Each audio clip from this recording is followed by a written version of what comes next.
Hello friends, Tejinder is back with you again, and today we are going to talk about how to get a rental property in South Australia if you are a newcomer here, if you have just arrived here, because I've been getting so many questions from my friends on YouTube, on Facebook, on WhatsApp that they are having problems, they are facing problems in getting rental properties, starting with the rental properties. And to get all the answers, we have the right person with us today. We have Dilip Bhimani with us, who has been into this field for last 7 years. Thanks, Dilip. Thanks for coming here and talking to us. Dilip, first question. Problems are being faced by the new immigrants. They are not able to get the rental properties very easily. They have been asked so many things which they are not able to provide. So what can they do? Thanks, Taiji. First, actually, would like to say thanks, and my name is Dilip Bhimani from DB Property Group. That's actually a good question which has been asked by you and your follower. Yes, it is actually a bit difficult to actually get the rental property to the new migrant. But look, I would actually suggest the two things which they need to actually take care when they are applying for the rental property or when they are coming from the overseas. First thing is the fund. Can organize your fund from the overseas and kept in your Australian bank account instead of basically keeping the money into your overseas account, because that actually shows that you have actually fund available to cover your future rent.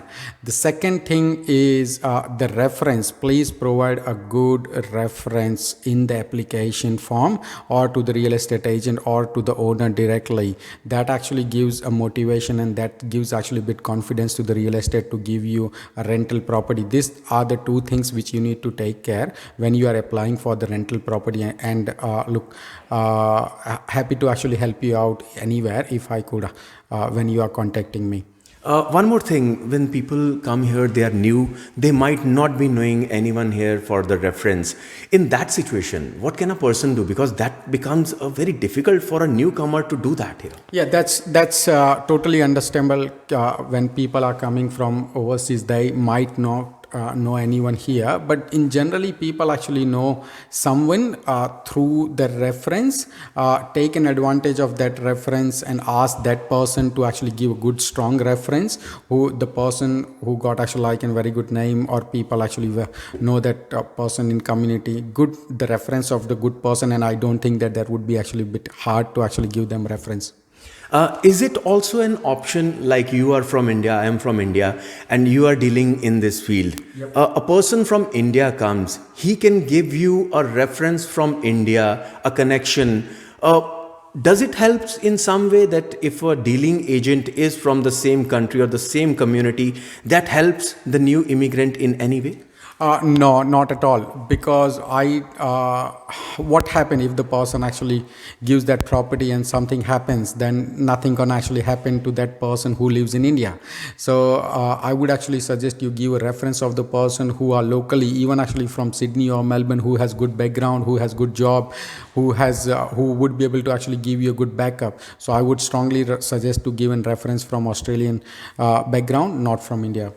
Okay, and tell me, how much money should they bring? Because let's suppose a situation that $200 is the rent for 1 week of a particular house. How much does a person has to bring just to get that property? Anything which they have to give in security or advance bookings, so that a person should be prepared for that? Basically, if the property's rent is less than $250, then you need to actually pay 4 weeks of bond, which would actually say around $800 if the property has the rent of $200. Bond is refundable. Bond is refundable. It actually, the bond stays in that CBS account, the government account, not with the real estate or not with the owner.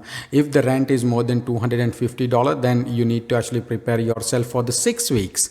So that is the one of the thing. And you always in Australia, you always paying 2 weeks rent in advance.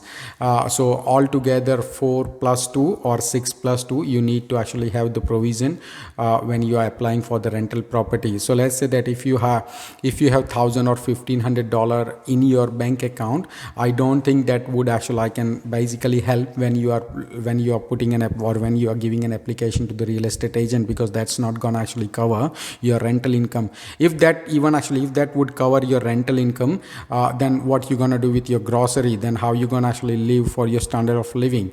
So I think that you need to have the good amount of balance when you are applying for the rental property.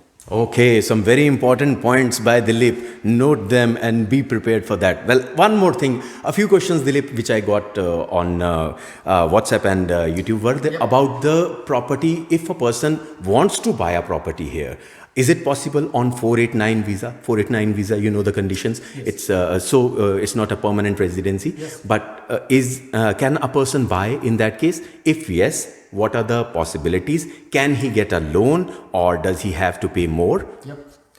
Definitely 489 visa holder can actually buy the property. There are two options. One is the cash buy and the other one is through the bank or through the finance.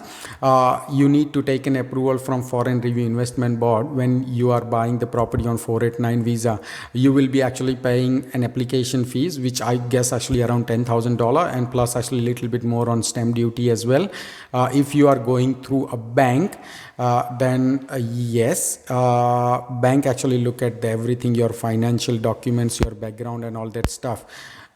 So yes, 489 visa holder can actually buy the property here in Australia. But they have to shell out a little more, right? That's true. And all right, that's I think enough of knowledge for today. But Dilip, if anyone wants to contact you for any help or is coming here and wants to rent a property, how can you help? Is there any website or anything? Yes, I do have actually my website called dbpropertygroup.com.au. My contact number is 0433 878 586, and you definitely can actually go on my DB Property Group web page and Facebook page and can actually contact me through those options as well. And I would love to actually help community at all. Thanks, Dilip. Thanks a lot. Thank you very much for your time and giving all this important information. All right, folks, that's it for today. And do remember to subscribe to my channel and press that bell icon so that whenever I post a new video, you are able to receive it. Thanks a lot, and do keep on asking me questions on the comment link on my YouTube channel so that I can know what are other important areas in which all you people who are coming to Australia or are coming to South Australia want to know the answers. Thank you very much for today. Thanks a lot.